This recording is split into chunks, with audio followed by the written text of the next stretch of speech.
नमस्ते friends, income tax related और एक वीडियो में आप सभी का स्वागत है। इस वीडियो में हम लोग बात करने वाले हैं शॉर्ट टर्म कैपिटल गेन के विषय में। यहाँ हम समझेंगे कि शॉर्ट टर्म कैपिटल गेन कब होगा, उस पर टैक्स का रेट क्या होगा, उसे कैसे कैलकुलेट करना है और उसमें से एग्जम्पशंस कब मिलते हैं। तो कोई भी कैपिटल असेट जैसे कि कोई भी प्रॉपर्टी, फिर चाहे वो मूवेबल प्रॉपर्टी हो या इमूवेबल प्रॉपर्टी हो, शेयर्स, बॉन्ड, व्हीकल या कोई भी असेट बेचने पर जो प्रॉफिट होता है उसे इनकम टैक्स के अंतर्गत, इनकम फ्रॉम कैपिटल गेन्स के अंतर्गत दिखाना होता है। उसे यहाँ कैपिटल गेन माना जाता है।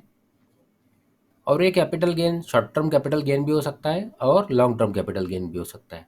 तो यहाँ इस वीडियो में हम लोग बात करने वाले हैं शॉर्ट टर्म कैपिटल गेन के विषय में। तो इनकम टैक्स एक्ट के अंतर्गत फाइनेंशियल ईयर 2024-2025 से किसी प्रॉपर्टी या असेट को बेचने पर शॉर्ट टर्म कैपिटल गेन तभी माना जाएगा जब वो यहाँ बताए गए दो होल्डिंग पीरियड्स के अंदर बेचा जाता है। जैसे कि लिस्टेड सिक्योरिटीज़ की अगर बात करें तो लिस्टेड सिक्योरिटीज़ खरीदने के बाद यदि 12 महीनों के पहले बेची जाती है तो जो गेन होगा उसे शॉर्ट टर्म कैपिटल गेन कहा जाएगा। और लिस्टेड सिक्योरिटीज़ के अलावा कोई भी असेट अगर 24 महीनों के पहले बेची जाती है, उस असेट को खरीदने के बाद यदि 24 महीनों के पहले बेचा जाता है तो उससे जो कैपिटल गेन होगा उसे शॉर्ट टर्म कैपिटल गेन माना जाएगा। इसका मतलब लिस्टेड सिक्योरिटीज़ के केस में जो होल्डिंग पीरियड है वो 12 महीनों का है और इसके अलावा जो असेट है उसके लिए होल्डिंग पीरियड 24 महीनों का है। तो अब हम यहाँ सबसे पहले बात कर लेते हैं इक्विटी शेयर्स और म्यूचुअल फंड से होने वाले शॉर्ट टर्म कैपिटल गेन के विषय में, जो कि इनकम टैक्स एक्ट के सेक्शन 111A के अंतर्गत कवर होता है।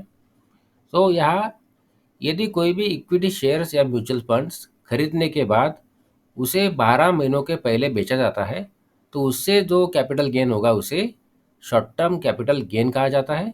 जैसे कि कोई भी इक्विटी शेयर्स, कोई भी इक्विटी ओरिएंटेड म्यूचुअल फंड यदि खरीदते हैं और उसे 12 महीनों के पहले बेच दिया जाता है तो उससे जो कैपिटल गेन होगा उसे शॉर्ट टर्म कैपिटल गेन कहा जाएगा। और अनलिस्टेड इक्विटी शेयर्स को यदि 24 महीनों के पहले बेचा जाता है तो उससे जो कैपिटल गेन होगा उसे शॉर्ट टर्म कैपिटल गेन माना जाएगा। इसका मतलब इक्विटी शेयर्स के केस में जो होल्डिंग पीरियड है वो 12 महीनों का है और अनलिस्टेड इक्विटी शेयर्स के केस में 24 महीनों का होल्डिंग पीरियड है, जिसके अंतर्गत 24 महीनों के पहले अगर बेचा जाएगा तो उसे शॉर्ट टर्म कैपिटल गेन माना जाएगा और इक्विटी शेयर्स के केस में यदि 12 महीनों के पहले बेचा जाएगा तो उसे शॉर्ट टर्म कैपिटल गेन माना जाएगा। तो अब बात कर लेते हैं कि इक्विटी शेयर्स और इक्विटी ओरिएंटेड म्यूचुअल फंड्स को बेचने पर जो शॉर्ट टर्म कैपिटल गेन होता है उस पर टैक्स का रेट क्या है। तो यदि इक्विटी शेयर्स और इक्विटी ओरिएंटेड म्यूचुअल फंड्स 22 जुलाई 2024 को या उसके पहले बेचे जाते हैं तो जो शॉर्ट टर्म कैपिटल गेन के लिए टैक्स का रेट है वो है 15%। और यदि उन्हें 23 जुलाई 2024 या उसके बाद बेचा जाता है तो जो शॉर्ट टर्म कैपिटल गेन होगा उस पर जो टैक्स का रेट है वो है 20%। और अनलिस्टेड इक्विटी शेयर्स पर जो शॉर्ट टर्म कैपिटल गेन होगा उस पर जिस टैक्स स्लैब के अंतर्गत टैक्स पेयर की इनकम आती है उस टैक्स स्लैब के हिसाब से टैक्स लगाया जाएगा। तो अब बात कर लेते हैं कि इक्विटी शेयर्स के अलावा कोई भी प्रॉपर्टी या असेट बेचने पर शॉर्ट टर्म कैपिटल गेन कब होगा। तो कोई भी प्रॉपर्टी जैसे कि real estate, land, unlisted shares, plot, कोई भी मूवेबल प्रॉपर्टी यदि उसे खरीदने के बाद 24 महीनों के पहले बेचा जाता है तो उससे जो कैपिटल गेन होगा उसे शॉर्ट टर्म कैपिटल गेन कहा जाएगा। और यदि यहाँ टैक्स रेट की बात करें तो जो शॉर्ट टर्म कैपिटल गेन होगा उस पर टैक्स पेयर की इनकम जिस भी टैक्स स्लैब के अंतर्गत आती है उस टैक्स स्लैब के हिसाब से इनकम टैक्स लगाया जाएगा। और यहाँ कैपिटल गेन का कैलकुलेशन करते समय इंडेक्सेशन का benefit short term capital gain के केस में नहीं मिलेगा, फिर चाहे वो प्रॉपर्टी लैंड हो या बिल्डिंग हो। तो अब इस शॉर्ट टर्म कैपिटल गेन का कैलकुलेशन कैसे करना है इसे हम यहाँ एक उदाहरण के माध्यम से समझते हैं। सबसे पहले हमें यहाँ फुल वैल्यू ऑफ कंसिडरेशन लिखना होगा।